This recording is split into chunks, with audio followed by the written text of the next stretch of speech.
Aboriginal leader Jay Walton is fighting to change the date of Australia Day and the flag, and is calling it a breach of human rights. Warren Mundine has labelled those trying to boycott the day as haters of Australians and haters of Australia. Both men join me now, and I am genuinely so grateful to them both for doing so. Thank you, gentlemen. Really appreciate your time today. Thank you. Thanks, Erin. And both clearly have opposing views, so let's get stuck in and find out why. Jay, I'll start with you. Why do you want the date and the flag changed?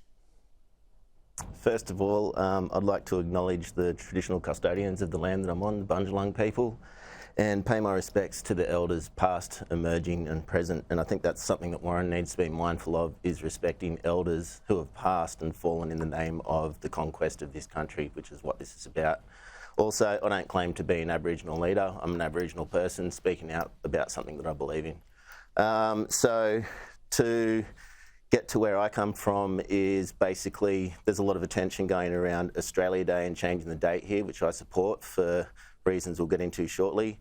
But the bigger topic that we should all be talking about is every day that the Union Jack is on our flag, Indigenous people are not represented and don't feel connected to our flag, which creates three separate divisions within one nation instead of harmony over a flag that should be celebrated because everybody's included.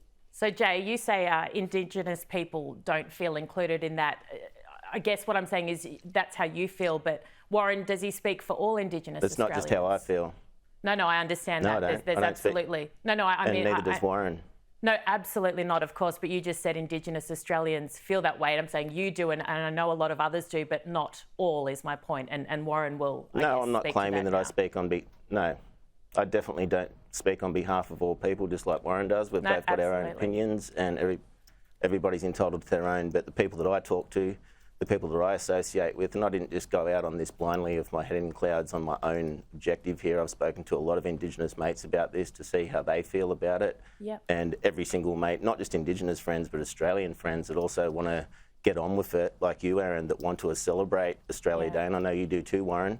We're all on the same page there. Everybody wants to celebrate Australia. I love a party. I love a day off. Let's get on with it. But how can we cohesively have a party together with our Indigenous friends? Now, you might not be offended by it, Warren, but I know that you know people, and I know people, including myself, including members of my family, who've got pain around it because this country was settled on this day on 1788 with no permission, no invite from Indigenous people, and for hundreds of years, thousands of mob were murdered in the conquest of settling this country.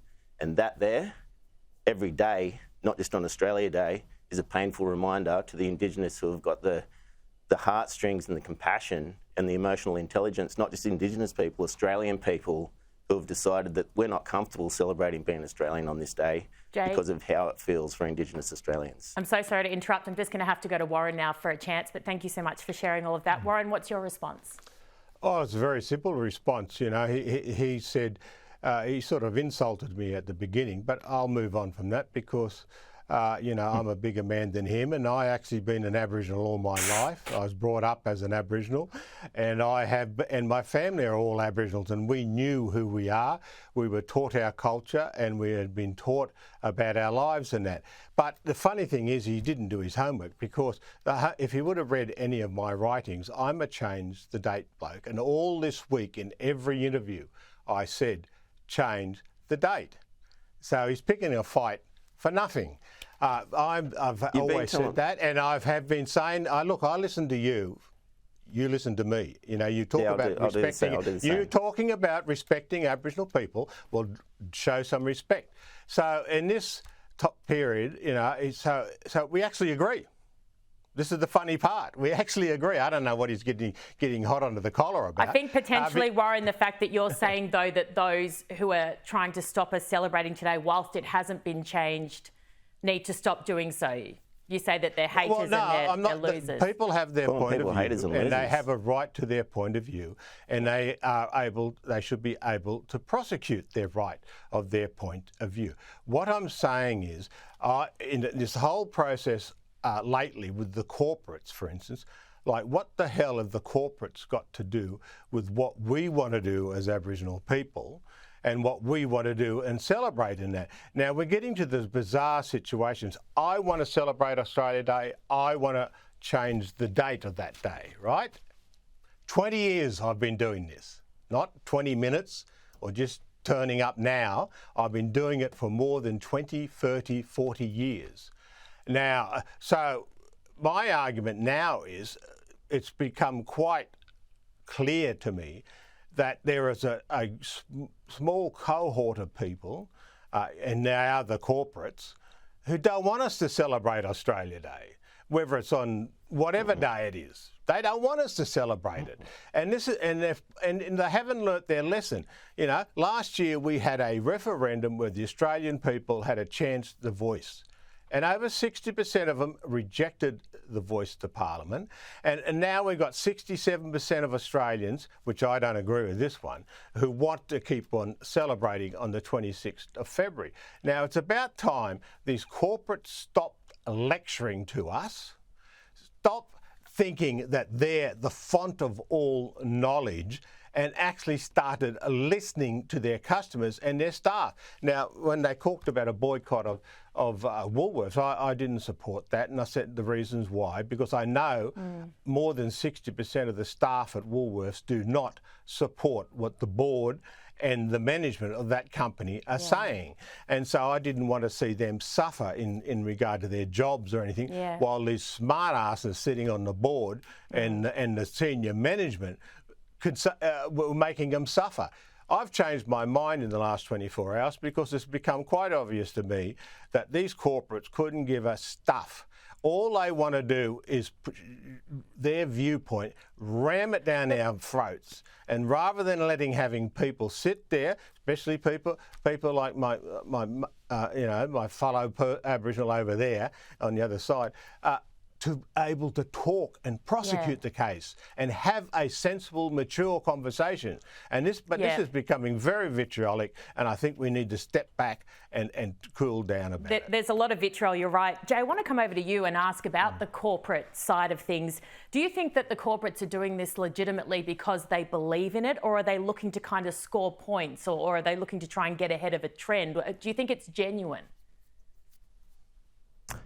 To be honest, I think there is a genuine, I work with corporate Australia every day in Indigenous business, and I see a genuine commitment from corporates trying to understand and integrate with Indigenous people and Indigenous business people and try to understand what healing needs to happen. Now, in part, I do agree with some of the things that Warren just said then, but I don't think that they're out of touch with their customers. And to be honest with you, I think the reason that it got a 64 to 80% vote on the no was his interference with disinformation about thinking that that's a lie. Most of we did Indigenous not lie. Australia. That is a lie. No, because I'm not the amount of people that I know who were really upset with your opinions. I'm not going to sit here and listen to you lie. Asked me to let you talk. Name the disinformation that we put out there. We've said this 100 times. You said the other day, 3 days ago on Sky News, that people and the Australian people are not mugs. They are not stupid. They know how. They're a very sensible group of people, the Australian people out there. And my prediction is that the Labor Party is not going to be in power forever, and I can predict that when the coalition come into power, that these companies are going. We're going to be looking at these companies and the way they've been acting, the way they've been forcing their viewpoints on the Australian public, about them having and the way they've been hating and listening to some people about and hating Australia. And it's about they can't even say it. They can't even say Australia. They can't even say these people. I've got 50 years in the business community. I've dealt with these people for over that period of time. And I can tell you that these people now are coming out, and there's nothing good they can say about this country. Nothing good. And you just said that you changed your mind in the last 24 hours. They actually cleaned up their act, stopped telling us what to do, leave the space open so that other people, the Aboriginal people out there, the Torres Strait Islander people out there, and the Australian people can sit down and have a sensible conversation which is mature, without the lies, without the bullying, and without the threats. I know staff who ring me every day and they're petrified in their jobs because they think their bosses are going to sack them because they don't agree with what management and the board are saying. Now, we celebrate this incredible multicultural country. We do Diwali, we do Eid, we do Chinese New Year, we do all these wonderful, wonderful things. We enjoy NAIDOC Week, we enjoy all this stuff, and we talk about the wrongs and the good things and the bad things and the history, and we talk about all this stuff together. I've come to this conclusion that these corporates are just haters. Okay. They hate Australia. Okay, gentlemen, I'm going to leave it there. Jay, just 30 seconds to finish on. Yeah, look, obviously him and I don't agree on this, but what it comes down to is a lot of my Indigenous friends feel no connection to this flag. This is why these 3 flags are here. This is what I'm campaigning for, healing hearts and healing country by opening up a conversation about why the flag doesn't represent a lot of Australian people, not just Indigenous Australians. 8 years ago, Western Sydney University had a survey, 64% of Australians supported changing the flag. Canada changed their flag. We're one of 5 countries of the Commonwealth out of 56 countries that have a Union Jack on their flag. Why, when it represents so much disrespect to so many people in this country? Okay, Jay, I want to thank you very much. Before you go, I've got one last comment. My last comment is don't verbalise me. I did not talk about the flag today. Okay, and also thank you both for coming on. Thank you for being passionate. Warren, you are not washed up. Jay, I didn't like that insult, but I thank you for being passionate about what you both believe in. And I like to say, Jay, I'm a Bundjalung man. I was born a Bundjalung man. I grew up in the Bundjalung community, and I'm a man of eldership.